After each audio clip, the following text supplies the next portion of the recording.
खुलताबाद येथून जवळच असलेल्या धार्मिक व पर्यटन स्थळ असलेल्या सुलीभजन येथील दत्तधाम परिसरात रील्स बनवताना कार दरीत कोसळून झालेल्या अपघातात युवतीला प्राण गमवावा लागला।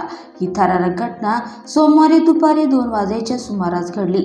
श्वेता दीपक सुमनसे वय 23 राहणार हनुमान नगर छत्रपती संभाजीनगर असे मृत तरुणीचे नाव आहे। याबाबत अधिक मिळालेली माहिती अशी की श्वेता सुरवसे ही मित्र शिवराज संजय मुळे वय 25 राहणार हनुमान नगर याच्यासोबत आज दुपारी छत्रपती संभाजीनगर येथून कारमधून सुलीभजन येथील दत्त मंदिर परिसरात आली होती। येथे श्वेताने कार चालवताना असतानाचे रील्स बनवण्यास शिवराज यास सांगितले, मात्र रिव्हर्स गिअर पडून एक्सलेटरवर दाब पडल्याने कार वेगाने मागे जात थेट डोंगरावरून खाली दरीत कोसळली।